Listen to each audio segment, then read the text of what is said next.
मुख्यमंत्री नायब सिंह सैनी ने पानीपत और करनाल में निकाय चुनाव में भाजपा प्रत्याशियों के समर्थन में किया प्रचार। करनाल में कांग्रेस की पूर्व विधायक नरेंद्र सांगवान भाजपा में हुए शामिल। प्रधानमंत्री नरेंद्र मोदी ने गुवाहाटी में एडवांटेज असम के दूसरे संस्करण में निवेश और बुनियादी ढांचा शिखर सम्मेलन को किया संबोधित। कहा, सरकार संपर्क और अवसंरचना में सुधार करने पर कर रही है कार्य। देश का पहला हाइपरलूप टेस्ट ट्रैक हुआ तैयार। दिल्ली से जयपुर का सफर सिर्फ 30 मिनट में होगा पूरा। केंद्रीय रेल मंत्री ने कहा, यह दर्शाता है भारत के युवा वैज्ञानिकों और इंजीनियरों की विश्व स्तरीय क्षमताओं को।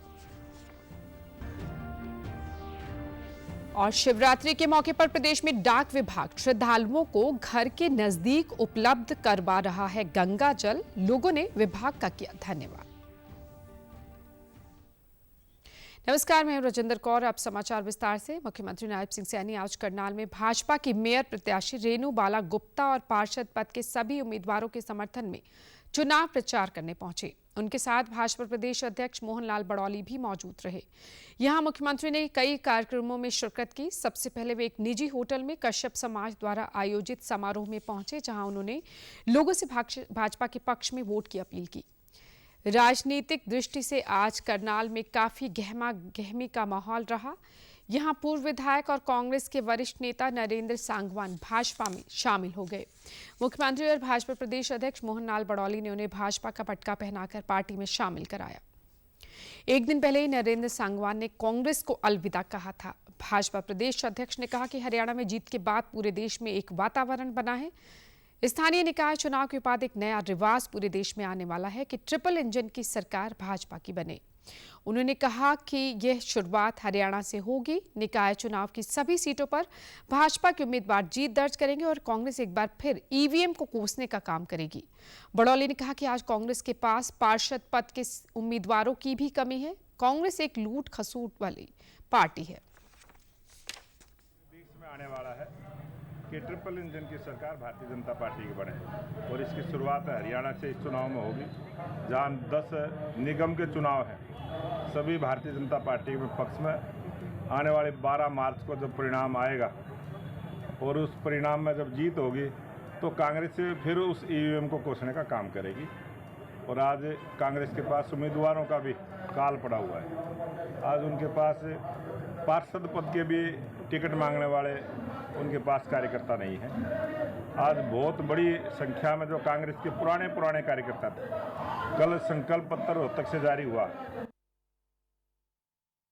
मंत्री नायब सिंह सैनी ने कहा कि पार्टी में शामिल होने वाले लोगों को हमारी सरकार में पूरा मान सम्मान दिया जाएगा। उन्होंने कहा कि आप लोगों ने जो भूमिका 2024 के चुनाव में अदा की थी, वही भूमिका इन चुनाव में भी निभाएं। भाजपा सरकार 3 गुना गति से काम करने वाली सरकार है।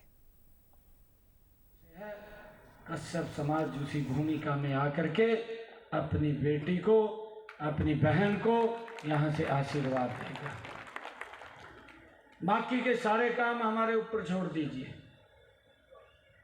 भाई। अभी तो मौका मिला है और मैं आपको विश्वास दिलाता हूँ, ये सरकार ये 3 गुना गति से काम करने वाली सरकार है। ये ट्रिपल इंजन की सरकार है। आप रेणु बाला गुप्ता को यहां से चुनेंगे, ये ट्रिपल इंजन की सरकार करनाल के अंदर काम करेगी, 3 गुना गति से करेगी। इससे पहले मुख्यमंत्री नायब सिंह सैनी ने आज पानीपत में भी भाजपा की मेयर प्रत्याशी कोमल सैनी के समर्थन में रोड शो निकाला और उनका नामांकन दाखिल करवाया। इस दौरान भाजपा प्रदेश अध्यक्ष मोहनलाल बड़ौली भी मौजूद रहे। मुख्यमंत्री ने कहा कि भाजपा की मेयर प्रत्याशी सहित सभी 26 वार्ड के प्रत्याशियों को आशीर्वाद देने आई क्षेत्र की जनता जनार्दन का हृदय से अभिनंदन है। जनता का यह उत्साह प्रदेश की नॉन स्टॉप सरकार और भाजपा में लोगों की आशा और विश्वास को साफ दिखा रहा है। मुख्यमंत्री ने कहा कि जन जन ने प्रदेश में भाजपा की ट्रिपल इंजन सरकार बनाने का मन बना लिया है। सभी स्थानीय निकाय चुनाव के हमारे प्रतिनिधि लोकतंत्र की नींव को और मजबूत करेंगे, जिससे सरकार की योजनाएं और प्रभावी ढंग से लागू होंगी। उन्होंने कहा कि वो विश्वास दिलाते हैं कि भाजपा की ट्रिपल इंजन सरकार बनते ही संकल्प पत्र के सभी 21 संकल्पों को पूरा करने की गारंटी है।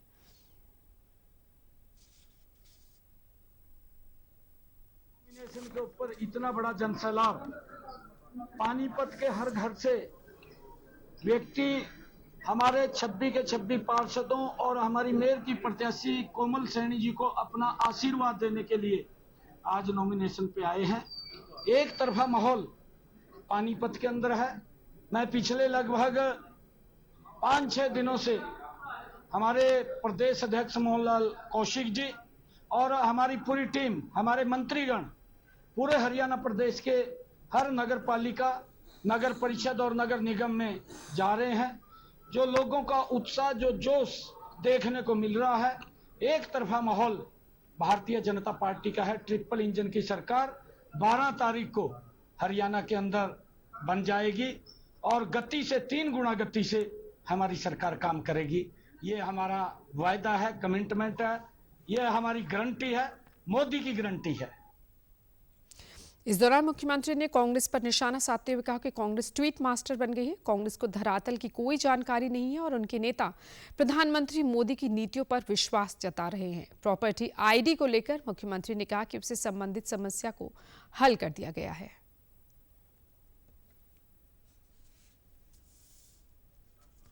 ट्वीट मास्टर बन गई है और कांग्रेस धरातल पे तो है नहीं। धरातल से तो वो खाली हो चुकी है, कुछ रहा नहीं धरातल के ऊपर। मैं कल रोहतक में था। रोहतक के अंदर ऐसे ऐसे कांग्रेस के वरिष्ठ पदाधिकारी जो 35 साल 40 साल से, मैंने पूछा कि हम 35-40 साल से कांग्रेस की सेवा कर रहे थे और कांग्रेस को छोड़ करके उन्होंने भारतीय जनता पार्टी नरेंद्र मोदी की नीतियों को स्वीकार किया है। कांग्रेस के अंदर अब रहा नहीं कुछ भी, अब तो ट्वीट है। ये एसी रूम में बैठते हैं, धरातल की जानकारी नहीं होती, पूरी ट्वीट कर देते हैं। उधर अंबाला में प्रदेश के ऊर्जा और श्रम मंत्री अनिल विज ने वार्ड नंबर 22 से भाजपा प्रत्याशी प्रमोद लक्की के पक्ष में चुनावी सभा को संबोधित किया। इस मौके पर भाजपा प्रधान पद प्रत्याशी स्वर्ण कौर सहित कई नेता मौजूद रहे। विज ने कहा कि 2 मार्च को होने वाले निकाय चुनाव में कोई भी राष्ट्रीय या प्रदेश स्तरीय पार्टी हमारे सामने खड़े होने का हौसला नहीं जुटा पाई। भाजपा ने प्रधान पद के लिए स्वर्ण कौर और 32 वार्डों से उम्मीदवार उतारे हैं। उन्होंने कहा कि अंबाला छावनी में विकास का रथ जो उनसे पहले रुका था, उस रथ को उन्होंने अपनी पूरी ताकत लगाकर चलाया है। आज छावनी में विकास अपने आप बोल रहा है। कैबिनेट मंत्री ने कहा कि अंबाला छावनी का डोमेस्टिक एयरपोर्ट जल्द ऑपरेशनल होने वाला है और यहां से जम्मू, अयोध्या, श्रीनगर और लखनऊ के लिए फ्लाइट्स पास हो चुकी हैं। कई बड़ी एयरलाइंस भी अंबाला छावनी से विमान सेवा प्रारंभ करने की इच्छुक है। अंबाला छावनी एयरपोर्ट से कई शहरों को कनेक्टिविटी मिलेगी। और 32 के 32 वार्डों में भारतीय जनता पार्टी ने कमल के फूल निशान पर अपने प्रत्याशी खड़े किए। कोई भी राष्ट्रीय पार्टी या प्रदेश स्तरीय पार्टी हौसला नहीं जुटा पाई हमारे मुकाबले में उम्मीदवार खड़ा कर। इक्का दुक्का कहीं कहीं पर कोई आजाद प्रत्याशी खड़े हैं। आपके वार्ड से भी अच्छी तरह से परखा हुआ प्रत्याशी प्रमोद लक्की को यहां से बनाया गया। हवाई अड्डे से जल्दी जहाज उड़ने वाले हैं। इस कोडो कनेक्ट के बाद 4 फ्लाइटें मंजूर हो गई और जेट एयरवेज ने भी यहां से फ्लाइटें मांगी। अंबाला से जम्मू, अंबाला से अयोध्या, अंबाला से श्रीनगर, अंबाला से लखनऊ तो पास हो गए।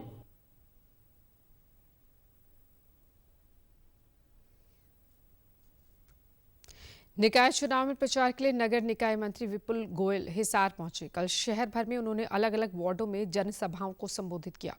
मंत्री ने कहा कि आप लोगों ने प्रदेश और केंद्र में भाजपा की सरकार बनाई है और अब छोटी सरकार बनाने की बारी है। भाजपा के मेयर प्रत्याशी प्रवीण पोपली के जीतने के बाद हिसार के विकास के लिए जितने भी फंड की मांग की जाएगी उसे प्रदेश सरकार तुरंत जारी करेगी, ये भी उन्होंने कहा। उपस्थित महिलाओं को संबोधित करते हुए विपुल गोयल ने कहा कि मुख्यमंत्री ने महिलाओं को 2100 रुपये पेंशन देने का जो वायदा किया था उसे भी जल्द पूरा किया जाएगा। उन्होंने कहा कि निकाय चुनाव के लिए भाजपा ने जो संकल्प पत्र जारी किया है उसमें वादा किया गया है कि महिलाओं के नाम पर जो घर होगा उस पर 25% हाउस टैक्स में छूट दी जाएगी।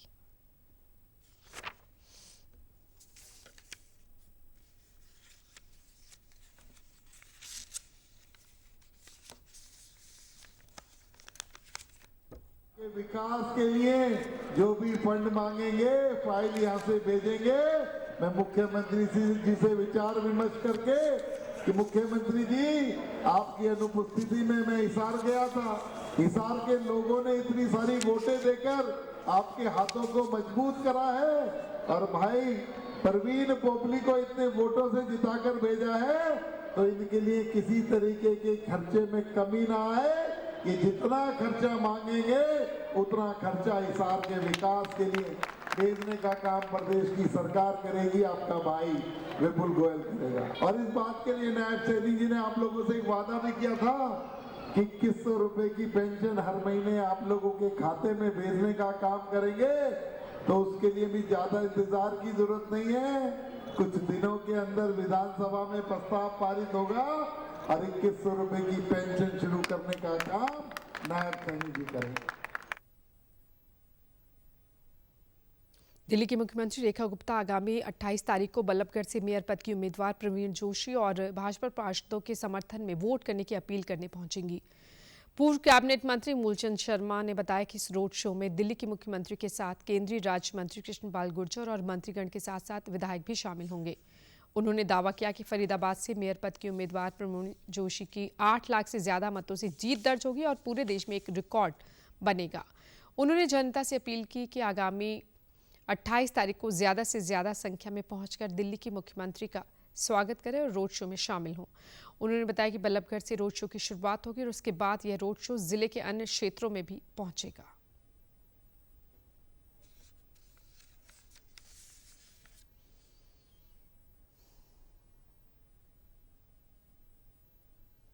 आने वाली 28 तारीख को दिल्ली प्रदेश की मुख्यमंत्री आदरणीय रेखा गुप्ता जी और भारतीय जनता पार्टी के मेयर के प्रत्याशी प्रवीण बत्ता जोशी जी और आदरणीय कृष्णपाल गुर्जर जी और विधायकगण, पार्षदगण और सभी उसमें रहेंगे कि प्रचार जो रोड शो है चुनाव का अंतिम पड़ाव है और वोट की अपील के लिए। और पहली बार हरियाणा में एंट्री उनकी है और एंट्री भी बल्लभगढ़ से है, तो मैं कहूँगा कि उनका रोड शो होगा, ऐतिहासिक रोड शो होगा और चावला कॉलोनी के वार्ड से उसकी शुरुआत होगी, फिर एनआईटी, फिर दूसरे क्षेत्र में जाएंगे कि शुरुआत बल्लभगढ़ से है। और रोड शो हम बल्लभगढ़ से लेकर सोपुर रोड और भगत सिंह रोड तक की जो रोड शो की रूपरेखा रखी है, तो मेरी सबसे अपील है कि ज़्यादा से ज़्यादा 28 तारीख को रोड शो में शामिल हो और रेखा गुप्ता जी के स्वागत के लिए सब लोग रहें। प्रधानमंत्री नरेंद्र मोदी ने गुवाहाटी में एडवांटेज असम की दूसरे संस्करण में निवेश और बुनियादी ढांचा शिखर सम्मेलन को संबोधित किया। उन्होंने राजनयिकों, प्रमुख उद्योगपतियों, विदेशी प्रतिनिधियों की विशाल सभा को संबोधित करते हुए कहा कि असम पूर्वी भारत का एक विनिर्माण केंद्र बनेगा और उन्होंने इस रणनीतिक स्थिति का लाभ उठाने का उद्योगपतियों से आग्रह किया। प्रधानमंत्री ने कहा कि उनकी सरकार संपर्क और अवसंरचना में सुधार करने पर काम कर रही है और इस क्षेत्र में स्थानीय आपूर्ति श्रृंखला को सुदृढ़ बनाने पर काम हो रहा है। प्रधानमंत्री ने कहा कि भारत कम लागत की विनिर्माण प्रक्रिया के लिए मिशन मोड पर काम कर रहा है। उन्होंने कहा कि केंद्र और राज्य सरकारों के कई शांति समझौतों पर हस्ताक्षर के चलते असम में कानून और व्यवस्था की स्थिति में पिछले 10 सालों में सुधार हुआ है।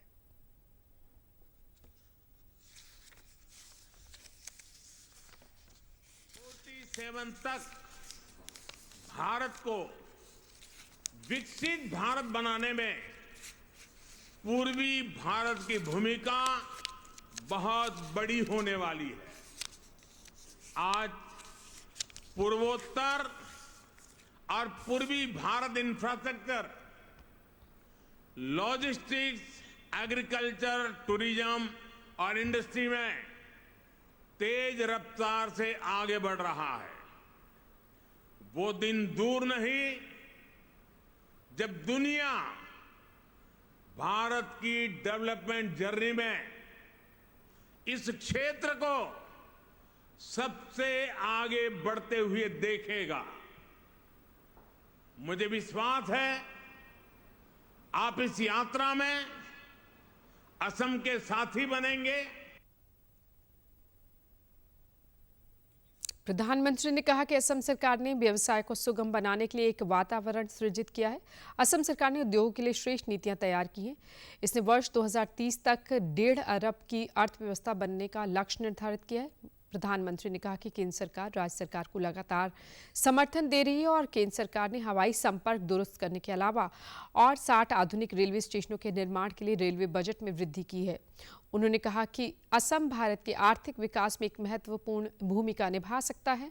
एडवांटेज असम शिखर सम्मेलन का दूसरा संस्करण असम और पूर्वोत्तर क्षेत्र के लिए एक नई शुरुआत है।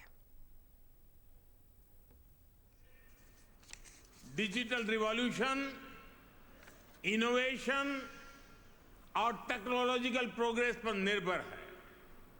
इसके लिए हमारी तैयारी जितनी बेहतर होगी, दुनिया में हमारी ताकत भी उतनी ज्यादा होने वाली है। इसलिए हमारी सरकार 21वीं सदी की पॉलिसीज और स्ट्रेटेजीज के साथ तेज गति से आगे बढ़ रही है। हम सब जानते हैं कि इलेक्ट्रॉनिक्स और मोबाइल मैन्युफैक्चरिंग में बीते 10 साल में भारत ने कितनी बड़ी छलांग लगाई है। भारत के पब्लिक ट्रांसपोर्ट सिस्टम में बड़ी क्रांति आने वाली है। देश का पहला हाइपर लूप टेस्ट ट्रैक पूरी तरह से तैयार है। इसका वीडियो खुद रेल मंत्री अश्विनी वैष्णव ने जारी करते हुए कहा कि Bharat high speed transport system की दिशा में आगे बढ़ चुका है। इस हाइपर लूप से शुरू होने से महज 30 मिनट में 350 किलोमीटर का सफर तय किया जा सकेगा। 422 मीटर के इस हाइपर लूप टेस्ट ट्रैक को IIT मद्रास की मदद से तैयार किया गया है। हाइपरलूप एक ऐसी तकनीक है जिसमें ट्रेन को एक खास ट्यूब में टॉप स्पीड पर चलाया जाता है। इस खास तकनीक की मदद से लोगों को बहुत तेज और सुरक्षित यात्रा का अनुभव होगा। हाइपरलूप ट्रेनें 1100 किलोमीटर प्रति घंटे की रफ्तार से चलेंगी, जबकि बुलेट ट्रेन की टॉप स्पीड 450 किलोमीटर होती है, यानी इसकी रफ्तार बुलेट ट्रेन से भी तेज होगी। भारत अब उन चुनिंदा देशों में शामिल हो गया है जो हाइपरलूप तकनीक को अपनाने की दिशा में आगे बढ़ रहे हैं। रेल मंत्री अश्विनी वैष्णव ने IIT मद्रास को संबोधित करते हुए कहा कि यह भारत के युवा वैज्ञानिकों और इंजीनियरों की विश्व स्तरीय क्षमताओं को दर्शाता है। उन्होंने कहा कि प्रधानमंत्री नरेंद्र मोदी का संकल्प है कि देश को इनोवेशन की दिशा में आगे बढ़ाना है। इसी कारण आज हम शिक्षा संस्थानों के साथ मिलकर काम कर पा रहे हैं। उन्होंने कहा कि वे सम्मानित की गई टीम आविष्कार का हिस्सा भी रहे हैं। First tube, this will really go a long way in developing the technologies. I think time has come when after the first 2 grants of $1 million each, the third grant of $1 million will be given to IIT Madras for further developing the Hyperloop project in a nice way. And once we see the commercial or rather pre-commercial, where the product is ready, then within the railway setup we will start the first commercial project. We'll decide a site which can be used for good commercial transportation of, let's say, some 40-50 kilometers. That kind of site we will decide, and then we will go for it. Shivratri के मौके पर भगवान भोलेनाथ को गंगा जल से जलाभिषेक करने का विशेष महत्व है, लेकिन जो श्रद्धालु किसी कारणवश हरिद्वार से गंगा जल लेने नहीं जा सकते, उन लोगों को डाक विभाग गंगा जल उपलब्ध करवाकर जलाभिषेक करने का अवसर देगा। GPO के वरिष्ठ पोस्टमास्टर राजकुमार ने बताया कि श्रद्धालुओं की सुविधा के लिए डाक विभाग के द्वारा गंगोत्री से गंगा जल मंगवाया जाता है। शहर के सभी बड़े डाकघरों में गंगा जल के स्टॉल लगाए गए हैं, जहां से लोग 30 रुपए में गंगा जल की बोतल खरीद सकते हैं।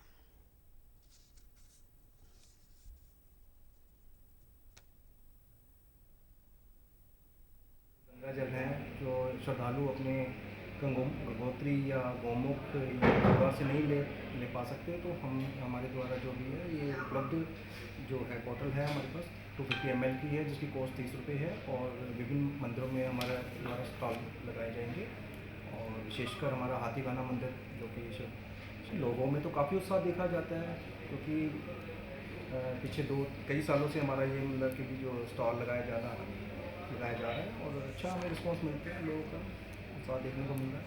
कर्मचारी जो डीलिंग असिस्टेंट उनको लगाते हैं साथ में उनको असिस्ट करने के लिए, अच्छा। और सुबह मॉर्निंग में ही हमारा हो जाता है, फुल डे हमारा रहता है। GPO अम्बाला छावनी में गंगा जल लेने आए शिव भक्तों ने बताया कि विभाग का हरिद्वार और गंगोत्री से गंगा जल लाकर देने का कदम सराहनीय है। इससे जो लोग हरिद्वार नहीं जा सकते वे यहां से गंगा जल लेकर शिवलिंग पर चढ़ाकर अपनी मनोकामना पूरी कर सकते हैं।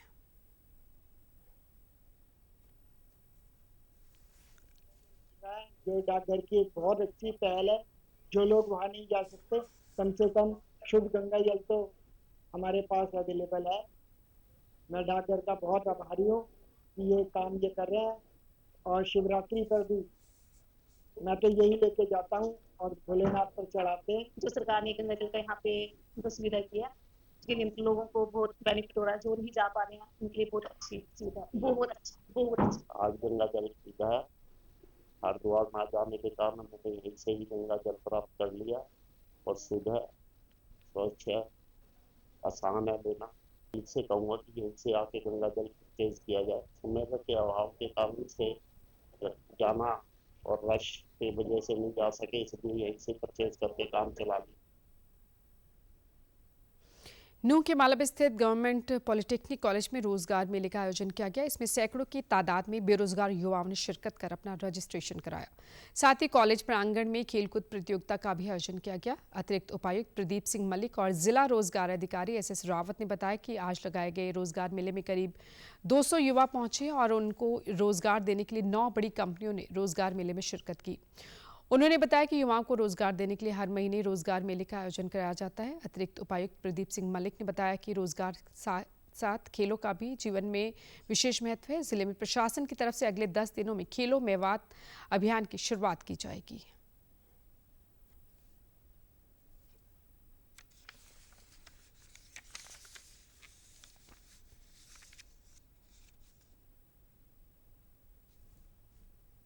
भी कर रहे हैं और साथ साथ खेल की तरफ भी उनकी काफ़ी रुचि है। ये देख के बहुत अच्छा लगा।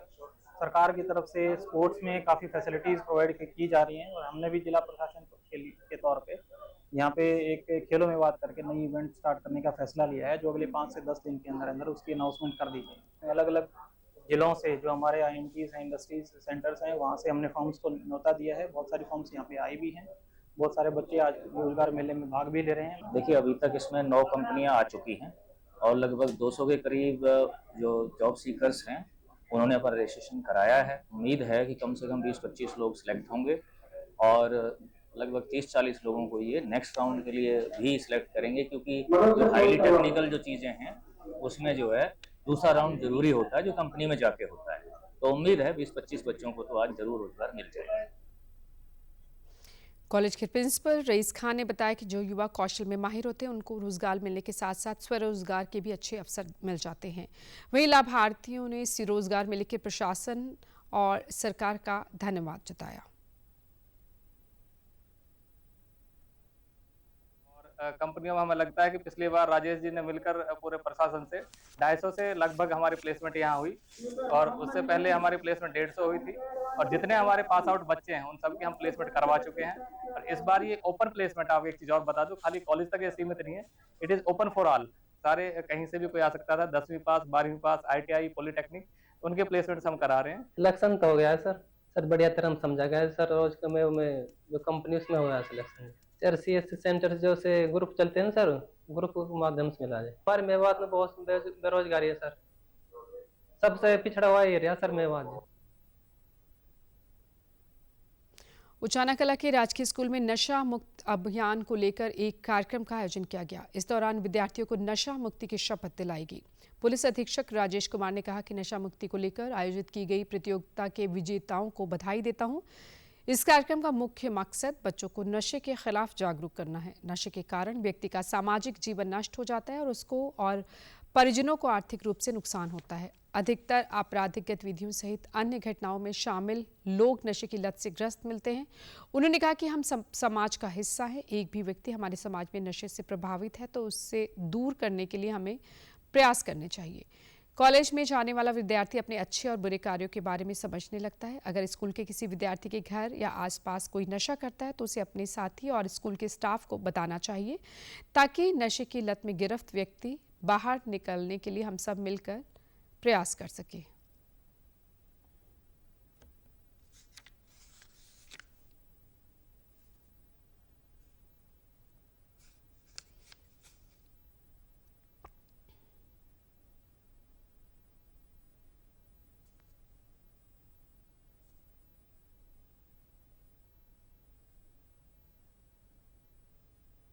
छात्रों की उनके साथ इनफॉर्मल मीटिंग्स भी होती हैं, उनसे ज़रूर पूछें अकेले में कि उनके आसपास उनके परिवार में कोई नशे की लत से पीड़ित यदि अगर व्यक्ति है तो उसकी सूचना वो स्कूल की मैनेजमेंट कमेटी को, स्कूल के प्रिंसिपल को और अन्य कर्मचारी अधिकारियों को दें। उनके माध्यम से जो हमारी नशा मुक्ति अभियान की टीम है, वो टीम इस प्रकार के जो पीड़ित होते हैं नशे की लत से, उनको सरकारी अस्पताल से, नशा मुक्ति केंद्र से दवाई भी दिलवाती है, उनको, उनके परिवार को, और उनकी काउंसलिंग भी की जाती है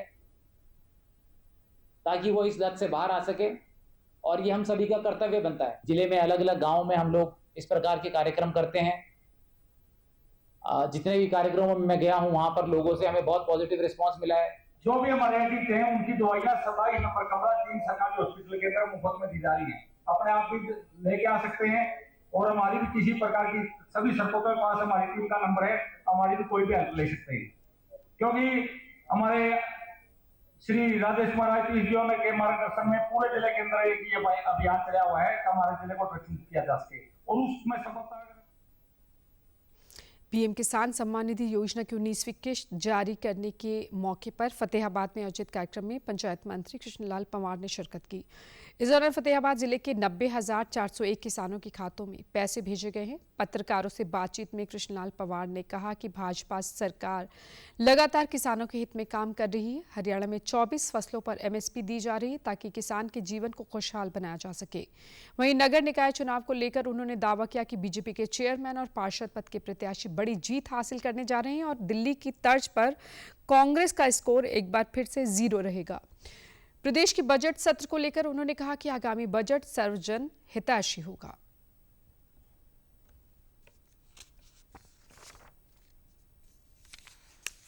नायब सैनी जी ने 24 फसलों पर एमएसपी फसल खरीदने के लिए वायदा किया और अब की बार एमएसपी पर हमने की है।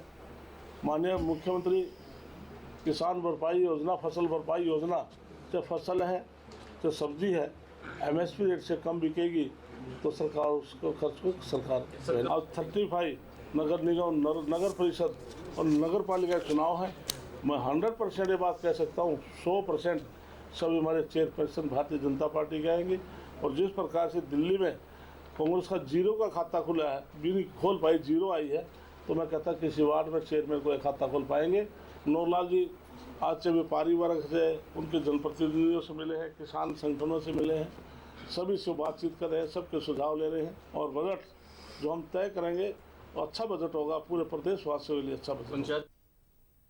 वहीं पीएम किसान योजना के लाभार्थियों ने प्रधानमंत्री का धन्यवाद करते हुए कहा कि खेती के बढ़ते खर्च को देखते हुए ये योजना किसी संजीवनी से कम नहीं। इस राशि से उन्हें खाद, बीज और कीटनाशक खरीदने में मदद मिलती है और उनका आर्थिक बोझ कम होता है। तो मैंने बैंक मैनेजर से बात की तो वहाँ पे जाकर मेरे को पता चला कि मेरे खाते में 2000 रुपये आए हैं। तो ये बहुत अच्छी स्कीम है सरकार के द्वारा, क्योंकि इससे किसानों को एक तो कर्जा नहीं लेना पड़ता और सही समय पर उन्हें दवाइयों के लिए पैसा आ जाता है। और ये सरकार ऐसे ही किसानों के लिए कदम उठाती रहे और बहुत अच्छी पहल है सर। प्रधानमंत्री किसान सम्मान निधि योजना के तहत जो हर साल किसानों को 6000 रुपये डाले जाते हैं, उसकी आज किस्त आई हुई है और मेरे को इसका बहुत लाभ होगा, क्योंकि मैं खाद और बीज खरीदने के लिए जा रहा था तो किस्त आ गई, इसलिए मेरे को बहुत आसानी है। और हम सरकार का बहुत धन्यवाद करते हैं कि हम छोटे किसानों के लिए ये किसी वरदान से कम नहीं है। इस बुलेटिन में फिलहाल इतना ही, इजाजत दीजिए, नमस्कार।